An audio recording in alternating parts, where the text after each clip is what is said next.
অসহায়, দরিদ্র, হত দরিদ্র। আপনি হাফিজি মাদ্রাসায় এক রাত যদি থাকেন তাহলে বুঝবেন যে এই বাচ্চাদের কি অবস্থা। বাচ্চাগুলির কাপড় চোপড় কিন্তু অনেক ভালো, পাগড়ি পরে, জুব্বা পরে, টুপি পরে, কিন্তু দেখা যায় এই বাচ্চাটির বাবা 2টা 3টা করে বিয়ে করছে।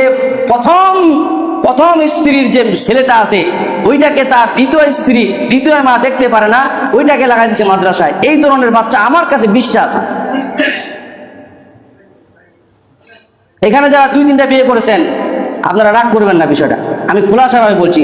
আপনার বিয়ে করা 4টা জায়েজ আছে বর্তমান সমাজে, আপনি 4টা বিয়ে করতে পারেন, কোনো সমস্যা নাই। কিন্তু আপনার কাছে আমার একটা প্রশ্ন থাকবে যে আপনি যে ছেলেটাকে জন্ম দিয়েছেন, প্রথম স্ত্রীটাকে তালাক দিয়েছেন, কিংবা তাকে আর সে কিংবা মারা গেছে, এখন ওই ছেলেটা তো আপনার ছেলে, আপনার এই ছেলেটা কলিজার টুকরা ছেলে।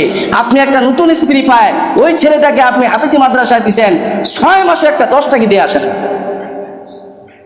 আফসোসের বিষয়, জ্বর হয়, মাথা ব্যথা হয়, চৌরাস্তায় কিছু চিকিৎসক আছে, ডাক্তার আছে, ফার্মেসির দোকান আছে, তারা ফ্রিতে চিকিৎসা করে।